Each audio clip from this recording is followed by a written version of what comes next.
and then we got the tournament. Okay, that's what this thing's all about. So let's not waste each other's time here, because we don't have a lot of time doing the hard stuff that we need to do to get to where we want to go.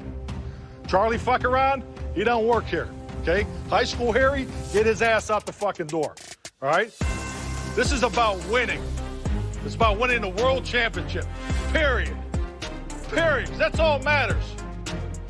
Going to playoffs ain't good enough. Having a winning season, not good enough. Getting in a championship game, not good enough, okay? Because it takes everybody.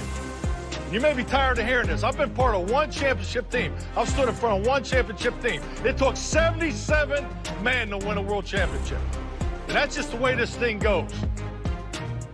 And once you hold that fucking trophy up, I'm gonna tell you right now, it's fucking heavier than you think it is. Yes! Here we go! Here we go!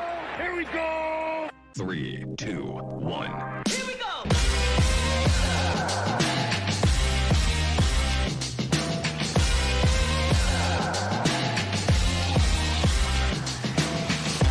Good morning, good people. Welcome to A to Z Sports Live. We're streaming live on YouTube. And of course, I am your host, Will Skywalker. Still. Boom! You heard what Coach said. Charlie F around, get him out the building. It's time. Super Wild Card Weekend is here. And we got our first look. Cowboys defense against the hot Packers offense. And we're going to break it all down. And when I say we, I mean me and the legend himself, the man, the myth.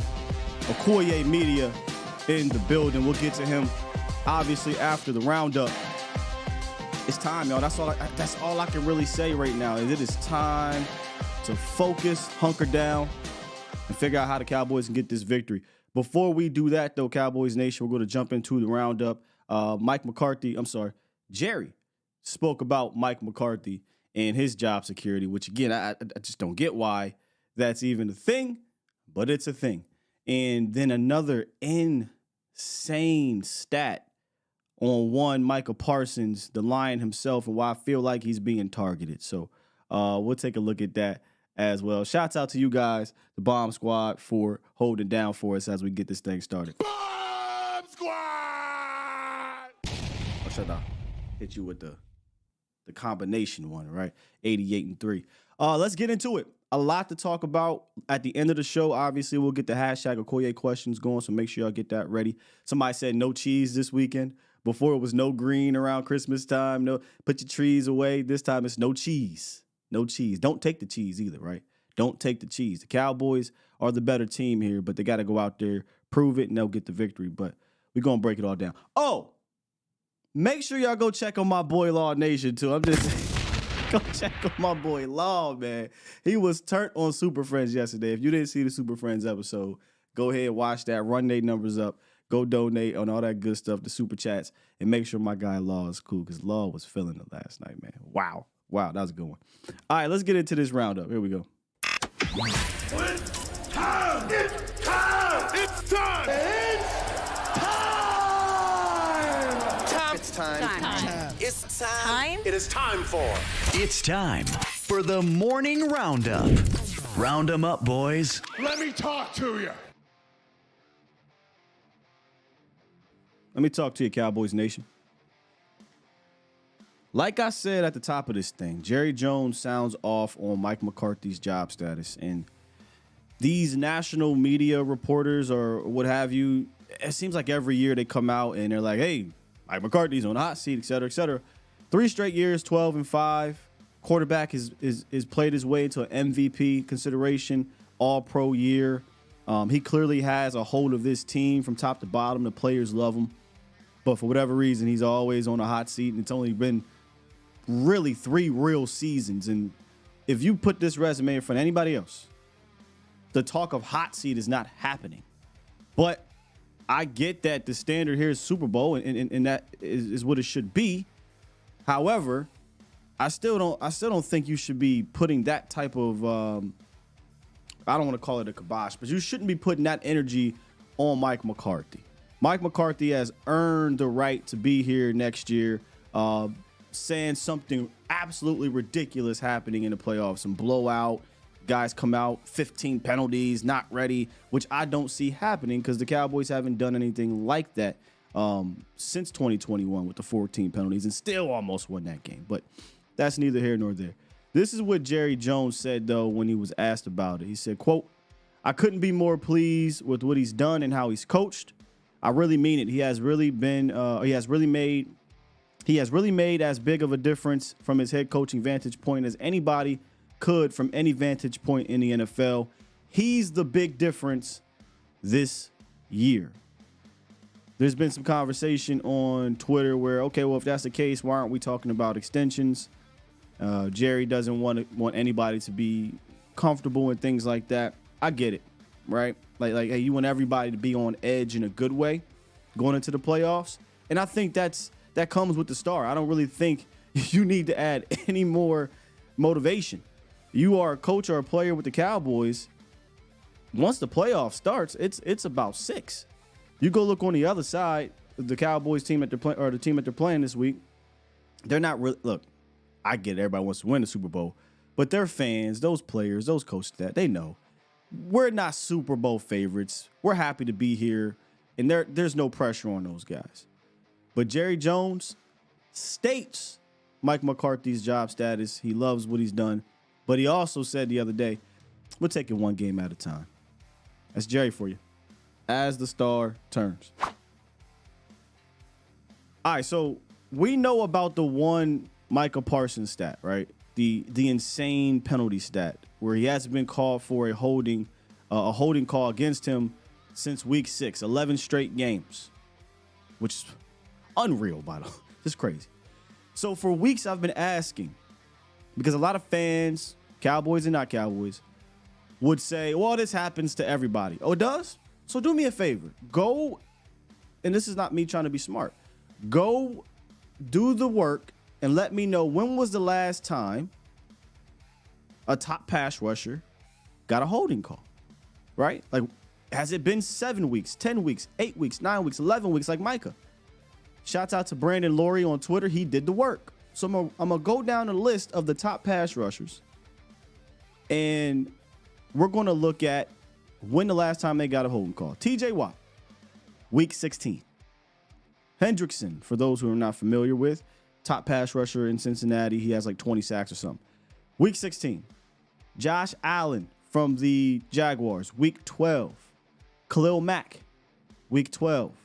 Daniil Hunter, Vikings, week 14. Max Crosby, week 17. Myles Garrett, week 17. Micah Parsons, week 6. Ladies and gentlemen, you cannot tell me that there is not some type of blackballing going on around Micah Parsons. Now, I'm not here to do full-blown conspiracy, right? But evidence is evidence. The proof is in the pudding here. But here's the other insane stat, right? Because you don't have to just call holding. It could be hands to the face. It could be clipping, blocking the back, whatever, right? Offensive pass interference if he's on linebacker, whatever. Micah Parsons in the year 2023 season, over 850 snaps. Shouts out to Outlaw Cowboy for this stat. Akoye, chat. He's drawn 2 penalties all season.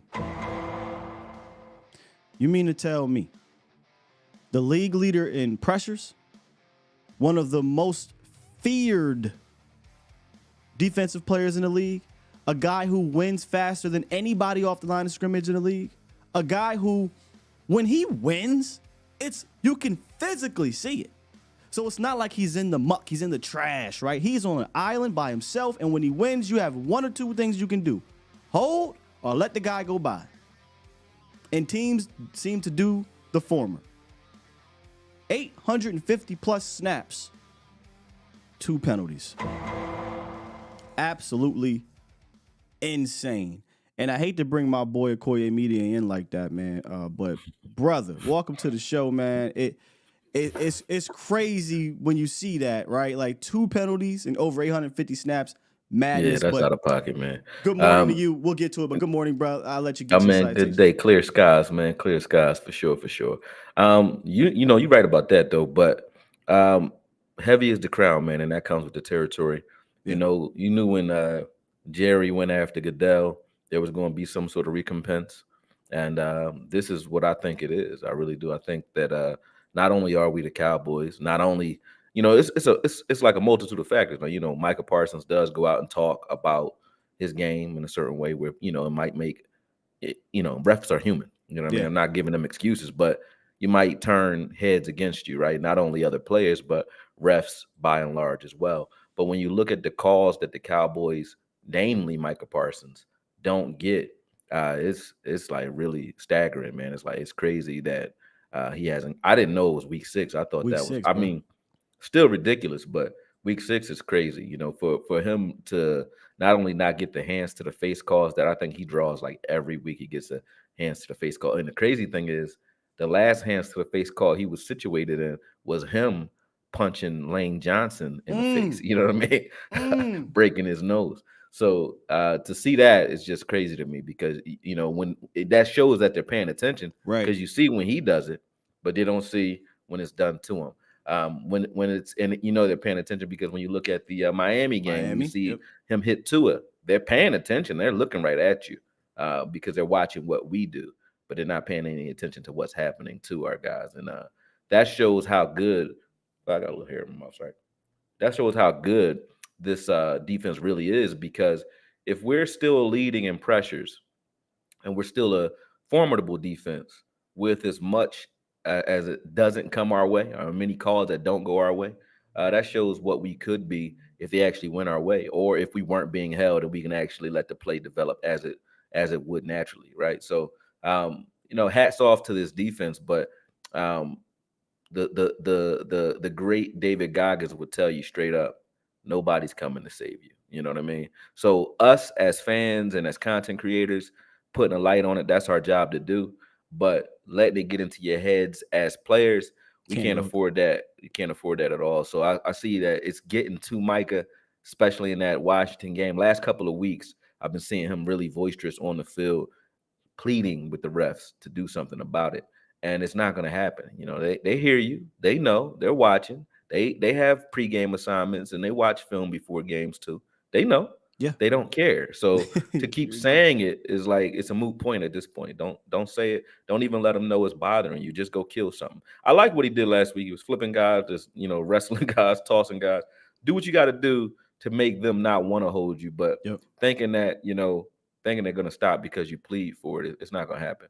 It's the same thing with boxing. If a ref isn't watching a guy throwing elbows, if we're B-side, meaning we're not the guy, and a ref's not watching guys throw elbows or, shots to the nuts, stuff like that, I tell my guy, do it back, man. Whatever they do to you, do it back. Just do it. Forget the ref. Make him not want to do it because you inflict pain upon him. So that's what we're going to have to do as a team. You're not going to get them to stop. You got to fight through it. The other side of that is, like you said, you tell your guys, well, do it back. Well, I 100% believe that coaches. You can't hold back here, but you can't hold back. But I think coaches are teaching or telling these guys, hold it. You can get away with it. Yeah, just do it. I mean, it's been 11 straight games. If you're going to be the first, I saw the play last week. Micah got held by a tight end. You see the guard that was kicking out to help. He felt bad for Micah. He didn't even bother helping. He's just like, damn, just let him go. Yeah, he just let it go. Like, yeah, man. You know what I mean? So they even notice it. Even the opposition notices it. So it's just that's a crazy situation, man. But it's not gonna get fixed at all. It's not gonna happen. It won't. You'll need everybody to just continue to up their game. And last week in Washington, I knew the Cowboys would win. We all figured the Cowboys would win, but you wanted to see some type of momentum carried into the playoffs on both sides of the ball.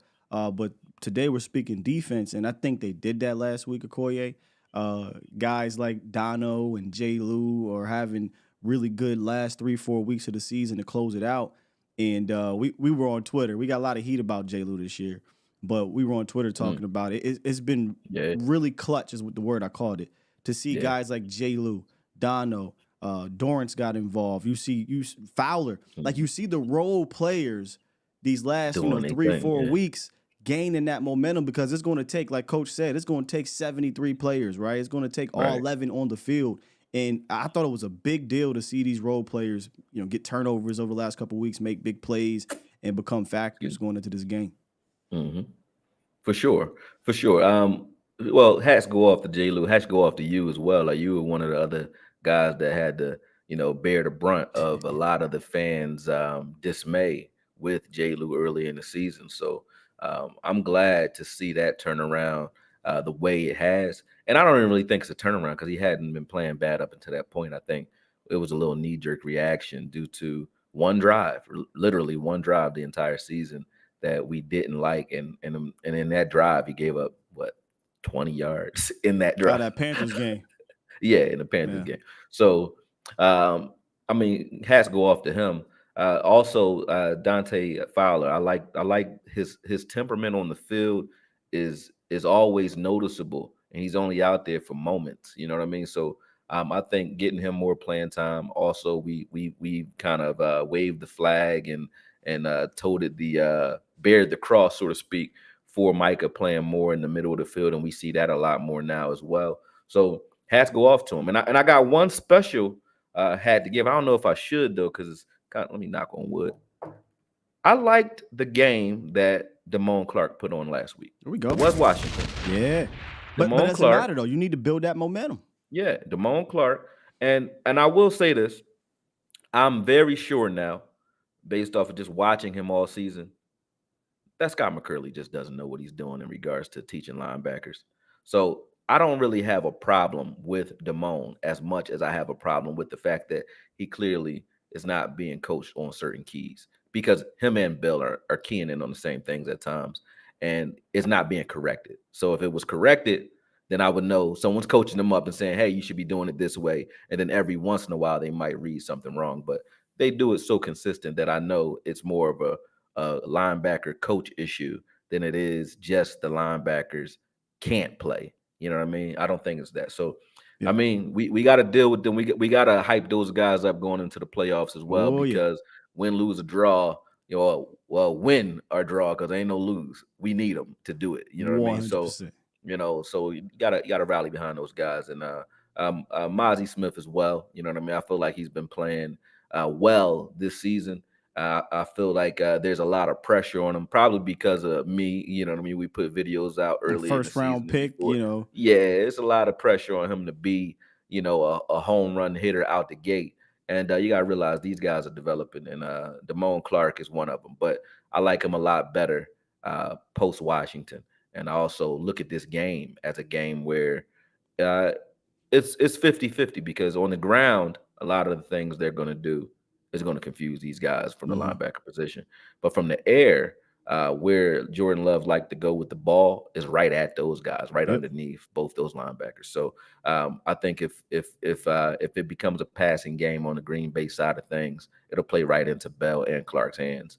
If it's on the ground, a close game where they try to drudge it out, which I think they will try to do if the game's close, then they have a lot of tendencies in their offense that give us trouble from a linebacker perspective. So it'll be a good game.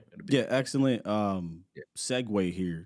Speaking about this Packers offense, it's offense that led by Jordan Love, his first year starting. He's put together a really good year. I like the kid, man. I do. I think he's a good young quarterback. He can spin the ball, confident quarterback, and you could tell he's been behind Aaron Rodgers. But for this game in particular, while I think this team eventually will lean on him for the long haul, this game in particular, I think is going to be up to, like you said, that ground game, and it starts with Aaron Jones. Here is their, in my opinion, key players in AJ Dillon. Before you go, see my baby in the chat. Shout out to Reds, Coy. Show us some love. That's my lady in there. She finally came in and shouts out to started wifey. Watching early in the morning. Shout out to wifey. But put some flames in the chat for her. But go ahead, Sky. My bad. You're good, man. We got some. I had to hype her up for the playoffs too. You know what I'm saying? Gotta get her hype for the playoffs. You feel me? Look, we talked about this behind the scenes, man. If you got a strong partner, that helps get to where we are in life. So we definitely got to shout them out. Shouts out to the ladies. That's a fact. So the Packers' key players: Aaron Jones, AJ Dillon, Jaden Reed, Romeo Doubs are just a few. AJ Dillon may or may not play. We shall see. But here are the Packers by the numbers, Akoye. And we're just kind of go back and forth on some of these, and then we'll get into some of our film as well. Just like you brought it up, passing and running. I think this is an equally good, efficient offense in both of those categories. I think they can throw the ball pretty decently, and they can run the ball pretty decently as well.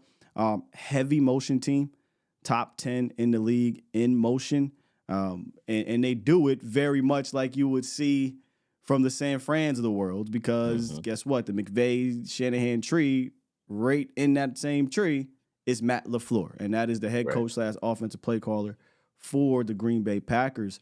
Their short drop back percentage is 27th in the league. So what does that mean? That means they're not really trying to get the ball out, bang, bang, bang, quick, all the time. They're actually just trying to do that to set up the deep shots or the deep middle shots. You talked about the middle of the field, which you want to talk about as well.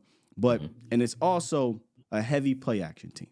One of those teams that do a lot of play action. And again, man, McVay, Shanahan, we should have a ton of experience playing these offenses, Akoye, because we did it against Arizona, San Fran, Buffalo, Rams, Miami, Detroit, Seattle. All these teams run that pre-snap, post-snap action type stuff to get you off your keys. Some success against the Cowboys, some not so successful against the Cowboys, but they got experience playing against it. Facts. When you look at like I said, that cover one killer offense, those I call it the mesh rail, because there's a lot of mesh plays, a lot of crossing of the faces. They're very quarterback friendly schemes, both from McDaniels, LaFleur, I'm sorry, and Shanahan, my bad. Shanahan, I was about to call him McShay. I was about to say McDaniels, McFleur, McVay, Mick Shanahan. All these mix. Mixing all these mix. Micking them. All the micking them. Micking them. Yeah, but when you look at their style, I mean, there's a couple of new wrinkles when you look at the way Miami and the way Green Bay run the ball with their motions, but in the air is pretty much the same thing. And then they all have key players that they like to go after. I don't know who number 11 is name-wise. Jaden Reed. Jaden Reed. They use him a lot like you would use Tyreek Hill. So he's not as fast as Tyreek Hill, but he can hurt you if you let him get out in motion and get out in space. So, they all have different ways they want to run it. I feel like McVay likes a lot more tougher guys that are better route runners, whereas Green Bay and Miami, they just use pure speed when it comes to their motion. So, it's a interesting style of offense, but I'll call them all cover one, cover three killers, because those deep crosses are what you're going to be covering all day, and then they're late to the outside by nature. So it's a gift and a curse, because we know it, we're familiar with it, but it happens to be the best offense suited for our style of defense. Indeed. And we don't change up much. So it's made a best line win, really, because on the back end, if you give them time, those schemes are designed to hurt you no matter what on the back end. So you can't give them too much time. You got to get in the face of a Jordan Love. All year, we've been facing what I've been calling pushermen, right? Where these are quarterbacks who like to push the ball downfield. Dallas has faced 6 of the top 11 deep ball attempt throwers in the National Football League, and Jordan Love is, guess what? Number one in throwing 20-plus yard passes down the field. So the Cowboys got to be ready for it. I'm not saying he's been as prolific as maybe Dak Prescott, who has a 10-to-1 touchdown interception ratio throwing 20-yard downfield. He only completes, I think, like 39%. His quarterback rating is like middle of the pack. So it's not really necessarily about the efficiency of it. It's just the attempts, which will back you up. Like I said, number 1 in deep ball, 4th most interceptions when he does it, and 18th in the league in quarterback rating. But for me, Akoye, and you brought this up, and I was talking about this yesterday a little bit on Vacha's show.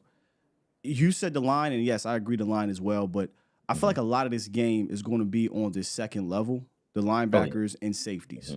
The second level on both on the ground and in the air is going to be extremely important. When you and you'll break down the film as well, but when you go look at the film and then you put the numbers and you put them together, you say, aha, okay, I see what they're doing here. And one of the personnel sets that gave the Cowboys trouble in Buffalo that they run out of it pretty decently is the 12 personnel set. Okay, the 2 tight ends. They do that 3rd in the league, Akoye, and they'll run out of it like almost 60% of the time. It's top 10 in the league. Yeah. We don't. Before I get into some of this film on both the run and the pass here, just kind of your thoughts, because we talked about this heavily after the Bills game. We don't normally match 12 with bigger bodies. We normally Right. come out there with still 2 smaller linebackers and a safety. And this game, they're going to have to bring their big boy pants, Akoye, against the run, because this team likes to pull their guards and center and tackles and get them up on the second level against these linebackers. We did some things last week that gave me some hope, because I think that Okay. they used to do it with Evans before Evans got out of here, right?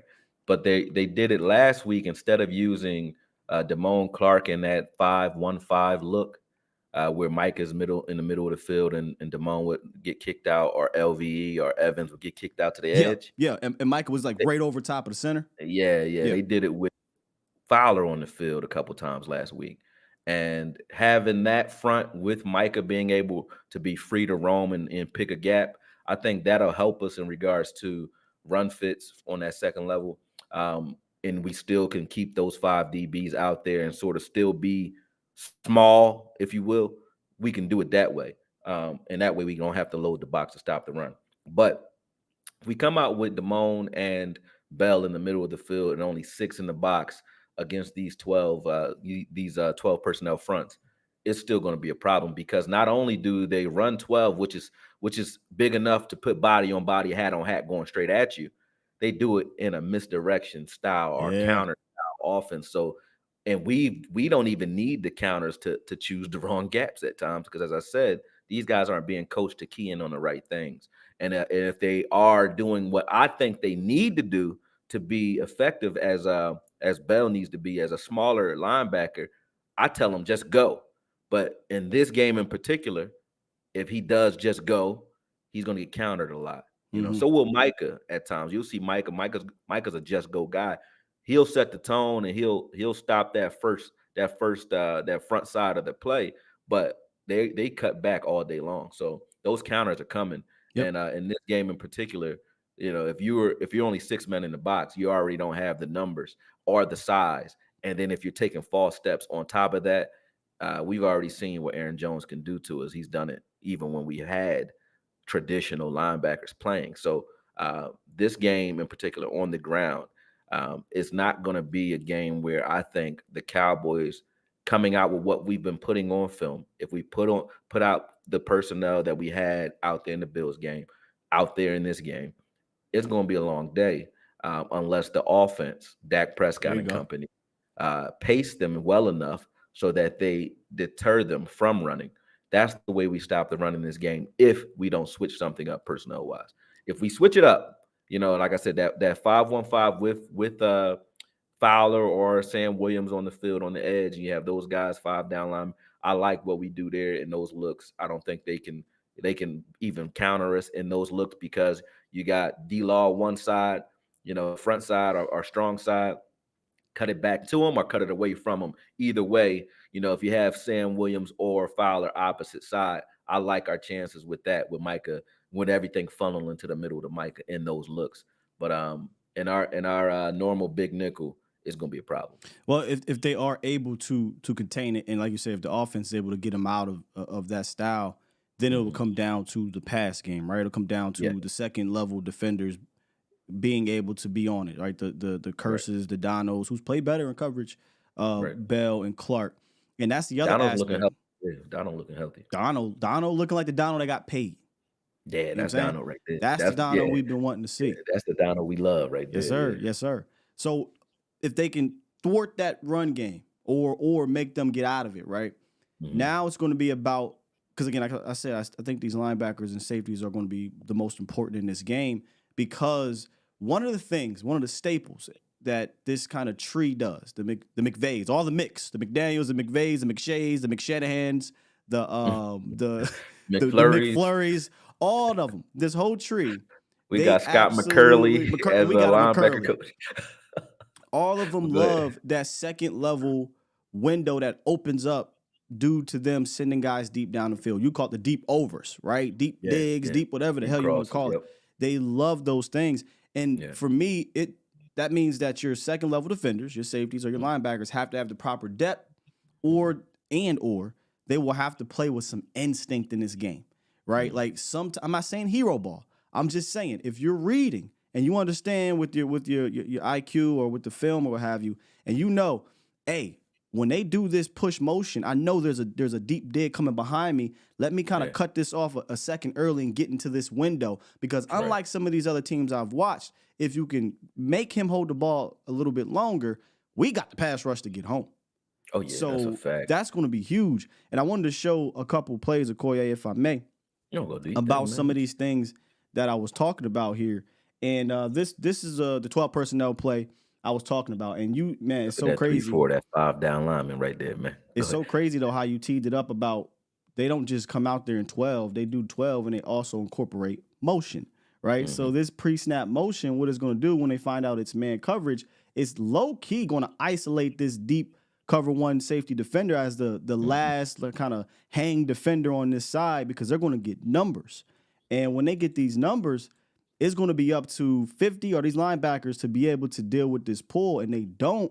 And this kind of duo actually takes out 2 defenders, and you get a huge lane.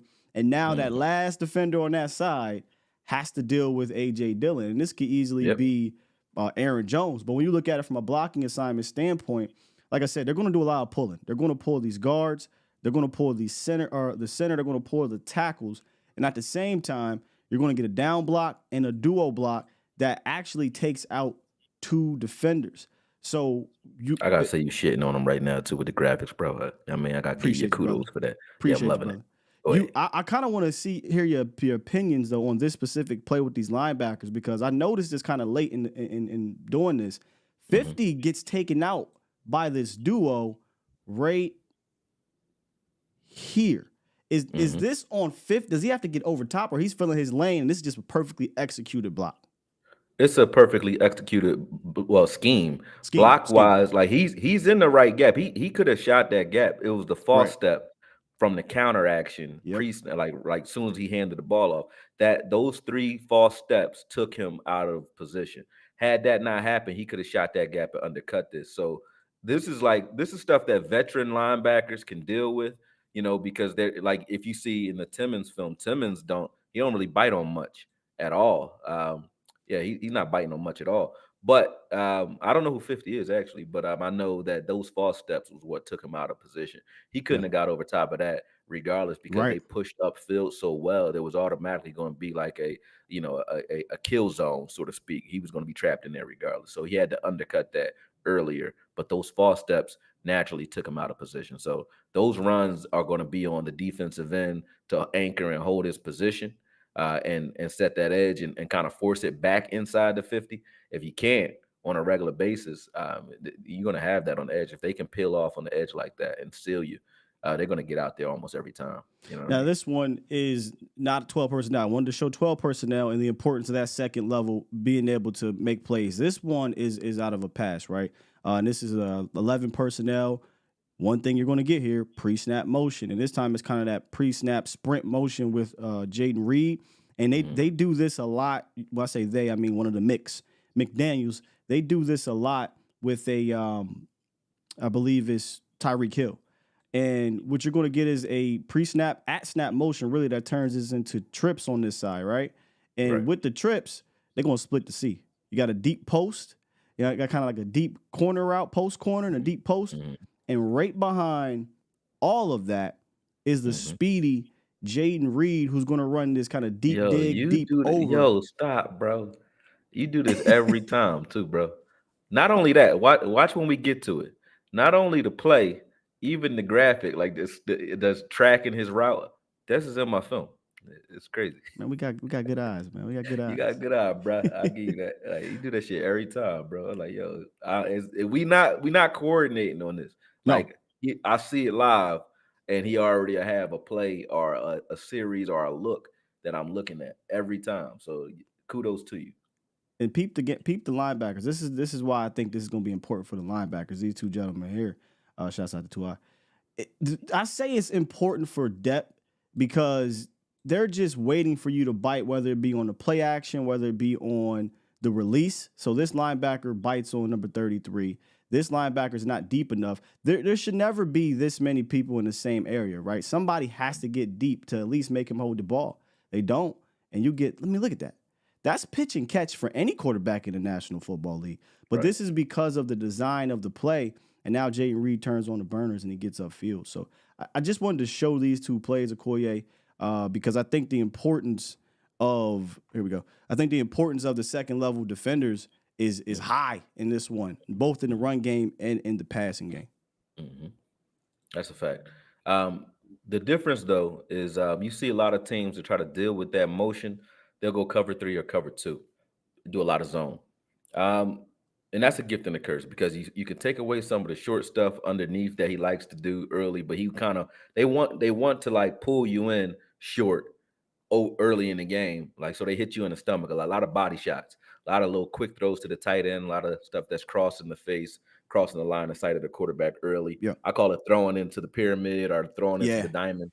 Dak used to do it a lot too. So he reminds me, the way they run their offense, it reminds me a lot of other than the motion. We didn't do a lot of motion, but it reminds me of the way Dak used to throw the ball, where there's a lot of stuff just sitting it down to Witten or sitting it down to his tight end or Schultz. That quick stuff. Right in front of you, even if the linebacker's sitting on it, and you wonder, like, why is he forcing those little short throws in those tight windows? It's because they want you kind of, sitting on those so that he can start getting it deeper across the middle behind those linebackers. And that's exactly what the Packers like to do too. So you'll see that they run a lot of zone, like Chicago and every team that I watched that kind of slowed them down. Carolina ran cover 4 against them a lot and did pretty well. But we run man. We run cover 1. So heavy. It'll be a little different. So you might see more space on the field, but less separation because our guys should be step for step with these guys, minus Reed, who I think is going to give J-Lou some trouble in this game. Shout out to J-Lou. But he's going to give him some trouble in this game because he can't be jogging on those motions. That's the only critique we've had of J-Lou at any time this season, was that Keenan Allen touchdown where he was like kind of jogging across. But I think he did well against the Rams, who run a similar offense. So hopefully that J-Lou is the one that shows up. And, he looks healthy. So, as you're saying that, I was just sitting here thinking about some of the games I watched. Reed plays traditionally in the slot a lot, almost 80%. It's like over 75, 76% of the time. But what's different with this team, and correct me if I'm wrong or if you saw this, they don't use Reed like I call it a slot dynamo where you just 5, 10, 11 yards. They're sending him down the field. Oh yeah. So he's getting pushed down. When you see him moving, they're trying to move you off the ball. Yeah. One way or the other, whether it's a decoy or they're going right after him. But when you see him in motion, he ain't playing around the line of scrimmage. There ain't a lot of smoke screens. He's running right at you, and running you off the ball. So that's not only a J-Lou issue, it's also a Hooker issue because Hooker can't ignore him. So when you look at it from that angle, both Gilmore and Bland will be on the island because you're not getting the safety help. You're not going to get it because Hooker is going to have to pay attention to Reed one way or the other, or that's their big play guy. So both Bland and now that's not a bad thing when you look at the film, but both Bland and Gilmore will be on the island. The reason it's not so bad, you'll see in a minute, and I'll point it out. But that's what it'll be, though. Those guys will be on the island all day because Hooker's going to be in the middle of the field. Let's do it right now, man. Let's do it. I got to get me like I said, I got to create a little graphic for you. Akoye Media films. Yeah. I might chop one up for you, man.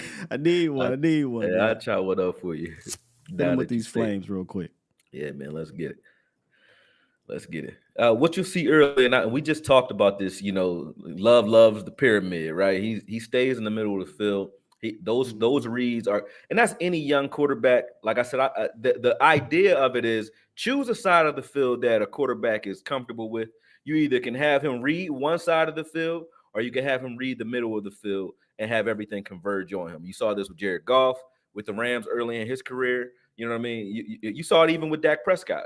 They throw to the middle of the field and bring everything across his line of sight.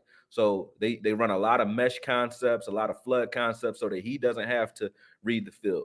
And because of that, he's pretty quick with the ball when it comes to getting the ball out across the middle of the field because they give them so many easy reads there. So the idea is to smother this stuff. That's a screen pass, but the idea is to smother this stuff that's up at the line of scrimmage, so that you force him to throw the ball to the outside. Because as you can even see on that throw, he's kind of late when he throws the ball deep or to the outside. The ball kind of floats out there, or he's late to the outside because he reads the field inside out, and he also has a slower throwing motion. So you can see here he's reading the inside, and then he's going to go outside late. He does that. That's their offense. It's always an inside out read. They're trying to force everything to the middle of the field, and then like I said, isolate those guys out on the edge. Be careful with that lip coming outside around Deron Bland. That's why I said even though those guys will be on the island, it plays into their hands because this is the stuff that they like anyway. They like to jump this type of stuff. Well, not this type of stuff, but you'll see that later in the film that, when he's reading inside, he'll give you these opportunities. So like once you get his feet moving, that's why I said the line of scrimmage is going to be, the zone, because he'll do stuff like this, like throw across his body because he's trying to. Yeah, he does crazy stuff with the football, man.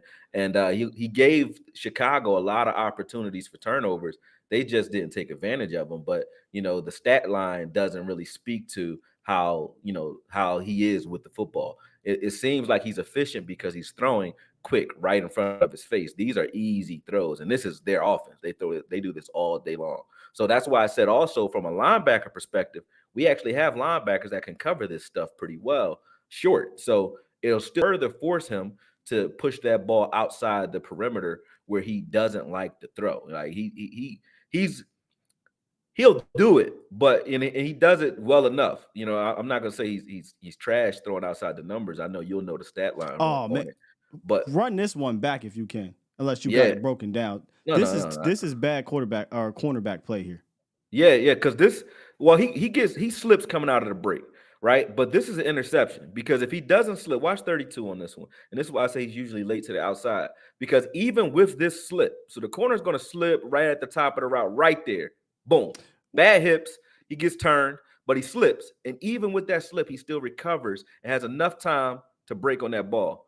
So if there's no slip on that play, that's an interception or a pass break. Run it back one more time, because I didn't even notice a slip. This is what I noticed. First of all, he slips coming out of the pedal. Yeah, you opened your hips. There was no need to do that when you have inside help. So he should have just stayed with his back to the sideline if you run the play. There was no need to spin. You have inside help. You see, he's falling right there out of the break. But now he's falling because he spun. Yeah, but if he just stays on top of the wide receiver, this could be to the crib. Yep. Here's another one late to the outside, and 32 drops this one. He could have saved himself with this one. Late to the outside, high and outside throw. Boom. He does this a lot. So I'm like, well, if you're gonna do that against Bland or Gilmore, I don't have a problem with this. On the opposite side, you see he's late outside, and this is a short throw. This should be an easy completion, and it's really a tight contested throw because he's late. You know what I'm saying? So if he's doing that against Gilmore and against Bland, I think you give them enough opportunities like that, they're gonna get you. Here's that play I was talking about though. When I said, yeah, this look real familiar, don't it? This is what they do to you. They'll give you motion sickness, man. And if Reed gets out in space, if they catch us in some zone looks, or if they run Jordan Lewis off, they're gonna get some big plays doing this. So you want to make sure you limit these. They do this every game. And they have success with it. But this is how they manufacture those deep throws that you're talking about. It's not like he's just airing it out, throwing it deep, go routes. Like they're manufacturing these deep plays, these 20-yard throws that they're leading in the league throwing, and that's why, although they lead the league throwing them, he's not top of the league as far as his rating and his success, right? So the reason that is because these are easy for him to land or hit. But when you have to just line up and go deep, he's not that guy. Like Jordan Love's not doing that right now. And that's because he's a young quarterback. It's not hate on him. It's just he's just a young quarterback. But those manufactured throws are effective. Here's the run game, though. So before I even get into the run game, just, because there's only a couple plays in there. But the way you deal with Jordan Love, as I said, you have to smother the short stuff and force him to throw outside the numbers the entire game.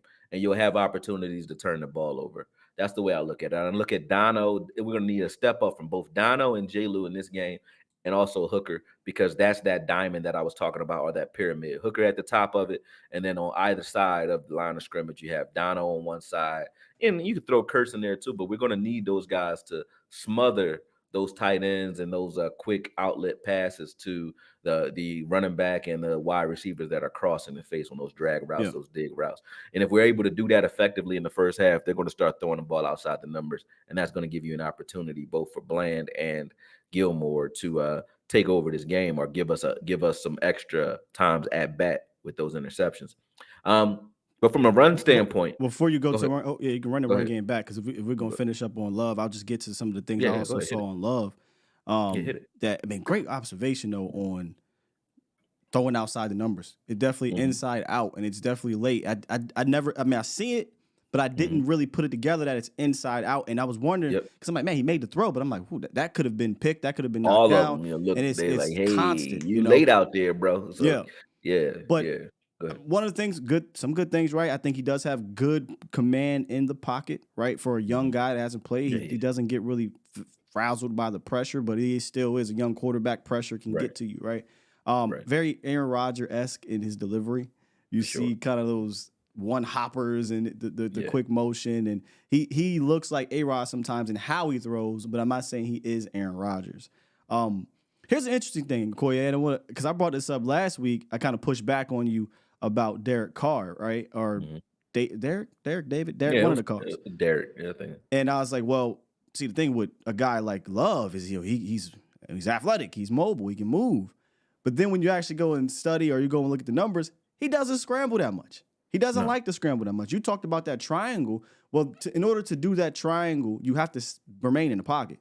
Yeah. So when Love is quote unquote scrambling, which is only 3.8% of the time, which is bottom third of the league, it's not really the scramble to try to make a play. He's scrambling within the pocket. He's trying to manipulate the pocket to stay on task if he can, or give his guys more time deep.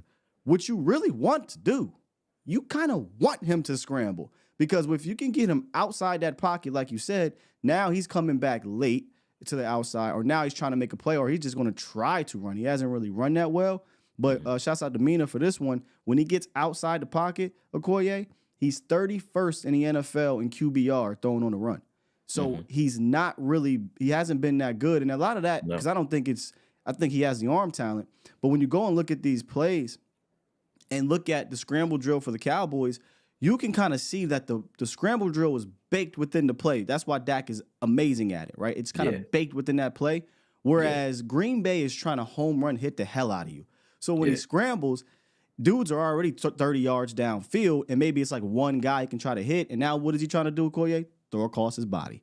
Now he's making these, because he can do it. He does. He does crazy stuff with the football. He does crazy stuff. And he got the arm, but that could get you in trouble if you got some cornerbacks that can come back. So I just want to kind of point that out. And in regards to running, he's only rushed for more than 12 yards once out of the last 10 games. Now, this is the Cowboys.